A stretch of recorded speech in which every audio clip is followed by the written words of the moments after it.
الصلاة لذكري.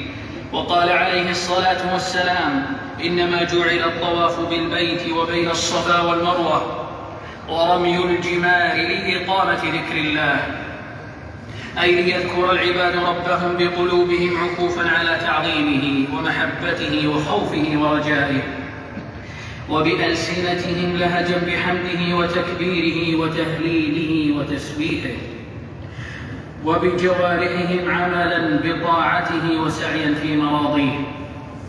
فلذلك كان ذكره جل جلاله أكبر من كل شيء، كما قال سبحانه: ولذكر الله أكبر. ولقد تواطأت على جلالة ذكر الله وعظيم ثوابه ومحبة الله له ومعيته لأهله أدلة الوحيين، ولا جرم، فبذكر الله حياة القلوب ونعيمها وقوتها، وهو قوتها وغذاؤها، وهو حياة الروح وروح الحياة ودليل الإيمان. وإن الإيمان لما كان قولا باللسان وإخلاصا بالقلب وعملا بالجوارح، كان ذكر الله تعالى ترجمانا له ودليلا عليه. ولأجل ذلك جاء الذكر في كتاب الله وسنة نبيه مرادا به مفهوما واسعا يعم اللسان والقلب والجوارح.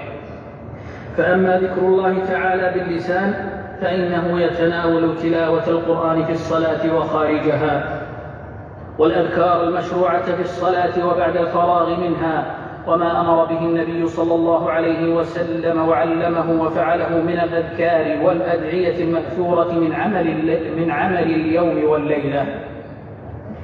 ويتناول كل ما عظم العبد به ربه وأثنى عليه به من التسبيح والتحميد والتهليل والتكبير، ويدخل فيه الدعاء وأجله الاستغفار.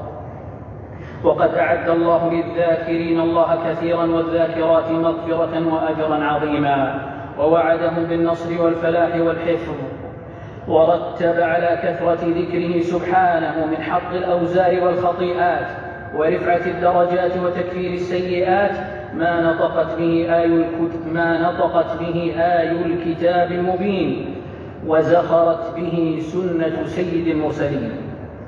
ومما يبين عن جلالة ذكر الله باللسان وفضله أن قدوة المؤمنين وإمام المتقين كان لا يفتر عنه، كما أخبرت بذلك أمنا الصديقة عائشة بنت الصديق رضي الله عنهما، ممتثلا عليه الصلاة والسلام أمر ربه، فإن الأمر بالذكر المطلق لم يأتي في القرآن إلا مقرونا بالكثرة، كما قال سبحانه: يا أيها الذين آمنوا اذكروا الله ذكرا كثيرا وسبحوه بكرة وأصيلا. ولذلك أرشد عليه الصلاة والسلام من قال له: يا رسول الله، إن شرائع الإسلام قد كثرت علي فمرني بأمر أتشبث به، أرشده بقوله: لا يزال لسانك رطبا من ذكر الله. عباد الله، متى ذكر العبد ربه بلسانه فهو على خير، ومتى اجتمع له مع حركة اللسان حضور القلب فتواطأ القلب واللسان عن الذكر كان الخير أعظم والفضل أتم، كما أمر بذلك الله سبحانه في قوله جل ذكره: واذكر ربك في نفسك تضرعا وخيفة ودون الجهر من القول بالغدو والآصال ولا تكن من الغافلين. وذلك بأن يتفكر العبد في معاني ما يلهج به لسانه من ذكر الله، ويتدبر بفؤاده مقاصد تلك الأذكار من تعظيم الله سبحانه وتوحيده وإخلاص الدين له في عبادته واستعانته. وذلكم هو السبيل القويم والمنهج الواضح الذي يسلك بالعبد إلى ذوق ثمار الذكر اليانعة، ويظفره بنتائجه النافعة التامة الكاملة من نيل كريم الأجر وانشراح الصدر وتحصيل محبة الله وتعظيمه وخوفه ورجائه. أيها المسلمون، ذكر الله تعالى بالقلب هو أساس الذكر، والنبع الذي يفيض منه الذكر فيجري على لسان العبد لا يحرمه إلا غافل متبع هواه، كما قال سبحانه: ولا تطع من أغفلنا قلبه عن ذكرنا واتبع هواه وكان أمره فرطا. وذكر الله بالقلب هو أن يشهد العبد بقلبه نعم الله تعالى دقيقها وجليلها قديمها وحديثها. يا أيها الذين آمنوا اذكروا نعمة الله عليكم، وأن يتفكر في ملكوت السماوات والأرض وما خلق الله من شيء وما أودع في خلقه من دلائل عظمته وقدرته وقوته ورحمته، وما تضمنه أمره ونهيه ووعده ووعيده من حكمته وعدله ولطفه بعباده، وكل ذلك مما يعمر القلب بحب الله وتعظيمه ويملأه خشية له ووقوفا عند حدوده، ويحتجز العبد عن محارم ربه ويحرك جوارحه للعمل بطاعته. قال التابعي الجليل ميمون بن مهران رحمه الله: ذكر الله تعالى باللسان حسن، وأفضل منه أن يذكر الله العبد عند المعصية، أي فيمنعه ذكر ربه وخوف مقامه من مواقعتها. عباد الله، من ذكر الله خاليا من الناس ففاضت عيناه شوقا إليه أو خوفا منه أو منهما معا فاز بظل العرش والنجاة يوم البعث. قال عليه الصلاة والسلام: 7 يظلهم الله في ظله يوم لا ظل إلا ظله.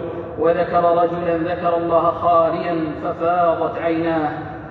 نفعني الله وإياكم بهدي كتابه وبسنة نبيه صلى الله عليه وسلم. أقول قولي هذا وأستغفر الله لي ولكم.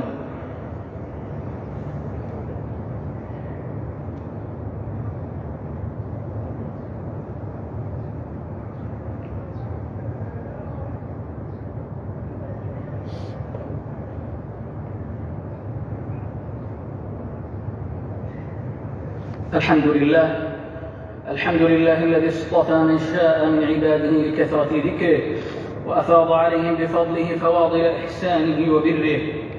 والصلاة والسلام الأتمان على من كان أكثر العباد لربه ذكرا وأكملهم له تعظيما وشكرا. أما بعد، فيا عباد الله، إن لجوارح العبد ذكرا تذكر به ربها، وذلك كل ما تقرب العبد به إلى مولاه من عبادة تحتاج إلى عمل أعضائه من صلاة وصوم وحج وعمرة وجهاد وأمر بمعروف ونهي عن منكر وصدقة وإصلاح بين الناس وغير ذلك من أنواع الطاعات. وذلكم الذكر هو ثمرة ذكر الله بالقلب واللسان، فما من عبد ألزم نفسه ذكر ربه بلسانه وقلبه وهو سالك في طريقة سيد المرسلين، إذ كانت كل طريقة سواها جهالة وضلالة وزيغ عن الحق المبين. ما من عبد كان في الذكر كذلك إلا أكرمه ربه باستقامة جوارحه على طاعة الله، فيسرها لعمل الحسنات وترك السيئات، فكمل له مقام الذكر على خير ما يحب الله ويرضاه، وكان ذاكرا لله على الحقيقة، موعودا بأتم ما وعد به الذاكرون من فضل الله تعالى وحسن ثوابه ومعيته وذكره لمن ذكره، كما قال جل وعز: فاذكروني أذكركم. وقال سبحانه في الحديث الإلهي: أنا عند ظن عبدي بي وأنا معه حين يذكرني. أيها المسلمون، ليس للقلوب طمأنينة ولا سكينة ولا راحة ولا قرار إلا بكثرة ذكر الله تعالى في الغيب والشهادة والسر والجهر، فالقلوب إنما خلقت لذكر الله فلا تحيا إلا به، ولا تثبت على الإيمان إلا به، فهو الفرقان بين أهل النفاق وأهل الإيمان.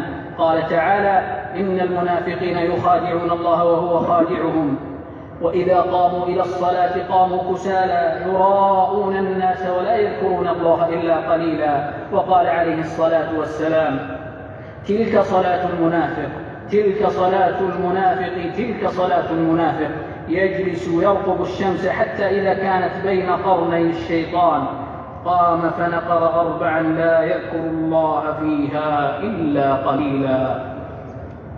أيها المسلمون، إنما يجري اليوم من اختصار للخطبة وتخفيف للصلاة يأتي مراعاة للزحام وحرارة الأجواء، بناء على توجيهات ولاة الأمر في بلادنا المباركة، أخذا بالوقاية ومبدأ حفظ النفوس، فجزاهم الله عن المسلمين خير الجزاء وبارك في جهودهم. اللهم يا مقلب القلوب ثبت قلوبنا على دينك. اللهم ارزقنا نفوسا شاكرة وألسنا ذاكرة وقلوبا همها في الآخرة. اللهم صل على محمد وعلى آل محمد كما صليت على إبراهيم وعلى آل إبراهيم إنك حميد مجيد. وبارك اللهم على محمد وعلى آل محمد كما باركت على إبراهيم وعلى آل إبراهيم إنك حميد مجيد. وارض اللهم عن جميع أصحاب نبيك أولي القول السديد والعمل الرشيد. اللهم زينا بزينة الإيمان واجعلنا هداة مهتدين. فاطر السماوات والأرض، أنت ولينا في الدنيا والآخرة، توفنا مسلمين وألحقنا بالصالحين. اللهم أعز الإسلام والمسلمين وأذل الشرك والمشركين ودمر أعداءك أعداء الدين وانصر عبادك المؤمنين يا قوي يا عزيز. اللهم آمنا في أوطاننا ودورنا وأصلح اللهم أئمتنا وولاة أمورنا.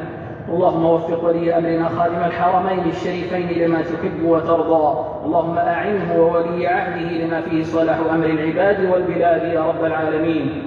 اللهم وأصلح أحوال المسلمين حكاما ومحكومين يا أرحم الراحمين. اللهم انصرهم على عدوهم وعدوك يا خير الناصرين. عباد الله، واذكروا الله يذكركم واشكروه على نعمه يزدكم ولذكر الله أكبر والله يعلم ما تصنعون.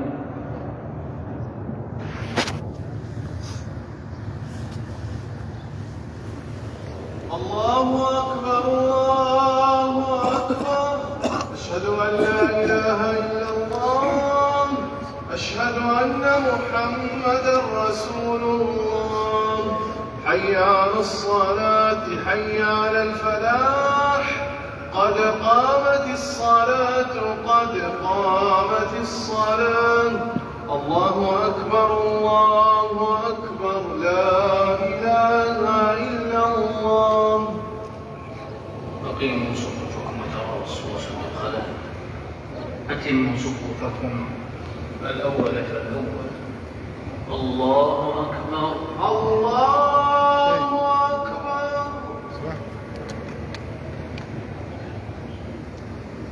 الحمد لله رب العالمين الرحمن الرحيم مالك يوم الدين.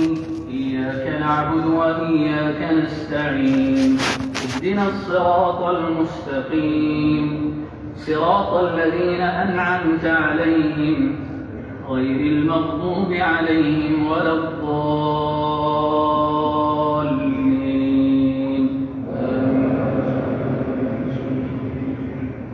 إذا جاء نصر الله والفتح ورأيت الناس يدخلون في دين الله أفواجا فسبح بحمد ربك واستغفره إنه كان توابا. الله أكبر الله أكبر. سمع الله لمن حمده. ربنا ولك الحمد. الله الله أكبر. الله أكبر الله أكبر. الله الله أكبر.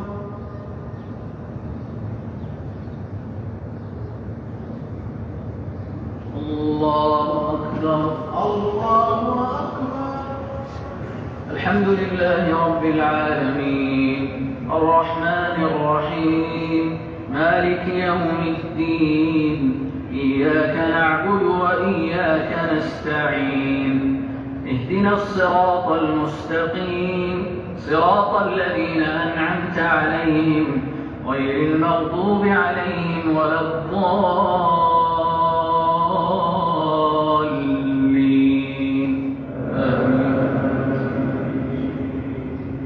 قل هو الله أحد الله الصمد لم يلد ولم يولد ولم يكن له كفوا أحد. الله الله أكبر.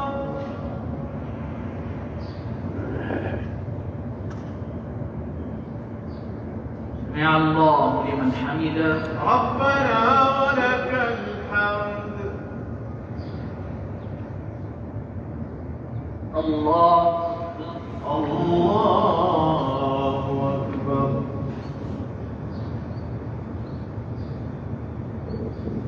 الله أكبر الله أكبر الله الله أكبر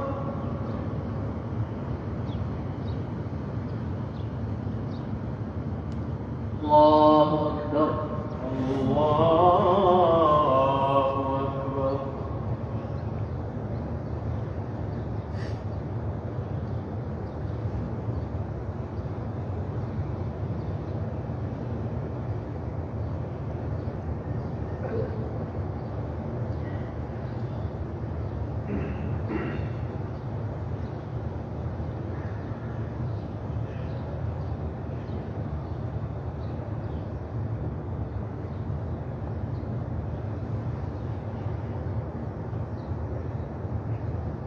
السلام عليكم ورحمة الله. السلام عليكم ورحمة الله. السلام عليكم ورحمة الله. السلام عليكم ورحمة الله.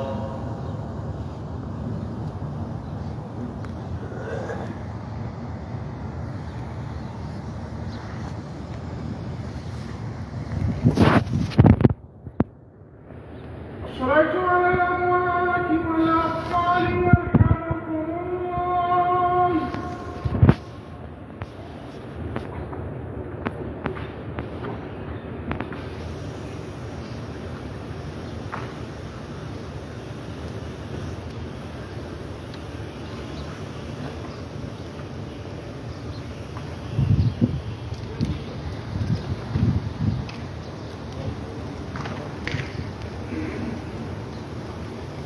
الله أكبر. الله